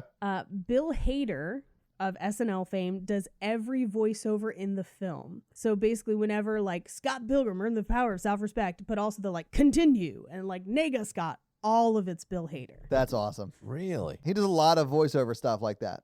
A lot of it. And it's great in this movie. And it was one of those things where I kept recognizing the voice. I was like, who did that again? And then I looked it up for fun facts. I was like, that's right. Yeah. The Lucas Lee stunt doubles, about half of them are actual stunt performers who double for Chris Evans, or at least did at the time that this was shot. Yeah. Awesome. So it's like the first like 3 of them mostly, because the further you get out, They don't look like him at all. yeah. Yeah. In order to get the rights to use some of the sounds from Legends of Zelda, Edgar Wright wrote a letter to Nintendo in which he called the game's music nursery rhymes to a generation. Oh, wow. I mean, but it Yeah. is. There was another alternate ending in which Gideon turned into a robot. Because again, the last book wasn't written, but they ended up scrapping it. There could have also been that ending, and that was never filmed. The one where he ends up with knives is filmed. You can see it on YouTube. So it's like fully filmed, edited, and finished. In the scene where Scott opens the door to get the package from Ramona, it took over 30 takes for him to throw the package over his shoulder and straight into the trash, because it's all one take. Yeah. If you have the Blu-ray, they have a supercut of every time he does it. Oh, my God. Which is That's crazy. amazing. Edgar Wright encouraged actors not to blink during takes to make them look more like anime characters. What? Ramona Flowers' phone number is 212-664-7665. And this is a number that actually appears in a couple films, including Munich, Definitely Maybe, and Adjustment Bureau. And it's because it's a real phone number that Universal Studios purchased so that they didn't have to use 555 numbers in their movies. I love that. Real life bands wrote and performed the songs for the fictional bands in the movie. So Crash and the Boys songs were written by Broken Social Scene. The Clash at Demon Head is actually a cover of a song by Metric that existed and is on the Scott Pilgrim soundtrack, and everyone was mad that Brie Larson's version wasn't, so they end up releasing it later. The Katayanagi twin songs were by Cornelius, and all of the themes to the fictional video game Ninja Revolution were written by hip-hop producer Dan the Automator. All of the animation in every Ramona flashbacks was drawn by Edgar Wright's brother Oscar, but it was drawn in such a way to mimic the style of Brian Lee O'Malley, who, by the way, was on set the whole time. And so anytime you see, like, there's a couple scenes where Steven Stills has like a poster board of things that he's flipping through that have a very stylized comic look. He would draw those on set. So he's drawing from memory the characters from the comic. Yeah. So they can just flip through them on set, which is pretty cool. That is very cool. Yeah. Yeah. And those are our fun facts. Well, thank you for those fun facts. You guys ready for some box office? Yes. Yeah. All right, let's talk about it. So what do you guys think the production budget for Scott Pilgrim versus the World was? This is an expensive movie. 65 million. All right, Paige. I think it's not quite 60, but it's up there. I'm going to say 45. It's $85 million to make Jeez. Scott Pilgrim versus the World. Yeah. Oh, God. Now, here's the thing. I will say it's all on the screen. Yeah. Every cent of that is on the screen. But this movie came out on Friday the 13th, August 13th, 2010. Yep. And it was fifth the weekend it came out. It was up against Expendables, that was number 1. Eat, Pray, Love was number 2. The Other Guys, number 3. Inception, number 4. and then Scott Pilgrim versus the World. Every one of the movies that beat it did amazingly well at the box office. Yeah. Well, and Inception had even been out for a while. It was in its fifth week out, and it had already made almost $250 million. Yeah, I remember getting shit for going to see this opening night instead of Expendables. So what do you think Scott Pilgrim made in its first weekend out? It did not do well. It did bad. I would say first week out, it made 10 mil. I might be more generous. I'll say 15. It made $10.6 million, Paige. You were very, very close. Yeah. It went on to make $31 million domestically, another $16 million internationally, for a total worldwide box office of $48 million on a $85 million budget. It actually did do very well in the home market. It made another $28.7 million, but this movie still lost money. Oh, yeah. Here's a credit to, because this movie was kind of critically acclaimed, which was interesting. Like, it did badly, but people liked it. And I think that's the only reason Edgar Wright has the career that he does. Because anyone else with that kind of a loss would have never made movies again. To survive a loss like that is insane. Yeah, but he was in the middle of the Cornetto trilogy, and those movies had done very well. I don't know, man. He is not a brand new director when this movie comes out. And he's had a lot of success behind him. I don't know. I could see another studio rolling the dice on him again after this kind of a loss. But that is your box office. Do you guys think they're together? No. I feel like their relationship is fairly superficial. It's one of the things I don't love about this movie. I feel like their relationship is not built on much. And I think that's kind of what this movie is. It is a lot of style over some very clever dialogue and a fun plot that's structured in a very unique way. Yeah. But I don't think their relationship has a lot of emotional depth. So probably not still together. And I don't think I would date anyone from this movie. Anna Kendrick. I might date Wallace. You know what? That's fair. He's the best of all of them. I don't want to have to fight anyone's exes. I would lose. I'll take it back. We all know I'd be dating Lucas Lee. Yeah. Yes, we do know that. And if he wouldn't, it would be one of the stand-ins that was next to him. He looks just like the guy you sent me on TikTok. No, he doesn't. That guy looks completely different. Oh, you mean with the douchey goatee and the leather? They have the same chin strap. Yeah. No, they don't. He has no facial hair. It's an outlier for me. Whatever. So this week we watched Scott Pilgrim versus the World. What are we watching next week, Paige? Next week we have a very special guest. Yeah. Because this person told me that if I didn't allow them to be a guest when we did this movie, that I was no longer a member of the family. My sister will be joining us to talk about the backup plan. Can I just say fun. this? Your sister is also the one who's been writing all these amazing intros for us. So, you know, she's been on the pod for a very long time, just no one fully the noticed. Whole time, yeah, absolutely. So it'll be nice to have her back on the pod, but for longer segments. Yeah, and she insisted, that we do this movie at some point and have her on because she says it's the craziest movie she's ever seen. Oh, I can't wait. I have not seen it, so I'm looking forward to checking it out. So your homework this week is to get wine drunk with a family member and watch The Backup Plan. Yes. Mm-hmm. Mikey, do you have a review for us to read? Oh, yeah. I forgot about that. Well, while you're looking up a review, let me tell them how they can have their review read on the podcast, and then it's to leave us a 5-star text review, and then Mikey will read it. So, Mikey, who's you going to read this week? I'm going to read Melody LeBrian. Okay, awesome. They say, romancing my heart. Aw. This podcast is the perfect combination of humor, serious conversations, and wonderful takedowns of ridiculous rom-coms. I love Mikey, Paige, and Todd so much, but I fully stand Todd. That's very kind. What does that mean? I think it's they're like a fan of. I mean, I stand you. Well, Mikey, I'm surprised you didn't say, well, I can't stand you. Well, like, I barely tolerate was the joke I was going for. Oh, okay. Yeah, okay. Keep up the good work. 5 stars. Well, thank you so much, Melody, for that awesome 5-star review. And if you want to have your review on the podcast, leave us a 5-star review.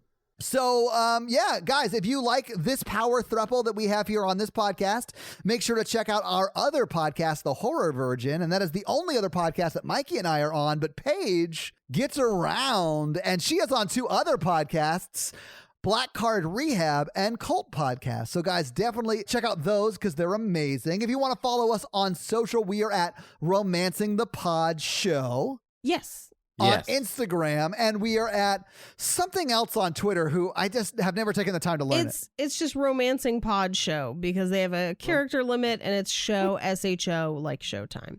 So guys, check that out as well. And if you want to follow us all individually, Paige is at Rampage Wesley everywhere, including TikTok, except for Twitter, where she is at Paige Wesley. Mikey is at mrandolph24, and I am at Todd J. Awesome everywhere. And guys, we got a P.O. box. So if you want to send us some love letters or whatever you might send to a P.O. box, it's actually not a P.O. box. It's like a regular street address. It's pretty awesome. It's 6688 Nolensville Road, number 108-34, Brentwood, Tennessee 37027. So send us some stuff. Yeah. That's going to be it for us, you guys. I'm Paige. Not Mikey. And I'm Todd. Toodle pip. Laters, babies. So Pac-Man, you know. Oh, God. Paku paku means flap your mouth. Yeah. Which is what we do. And people enjoy it for some reason. Oh, they enjoy the flapping of my mouth. You know what I'm saying? Oh, Mikey, no. La la la la la la la la la la la.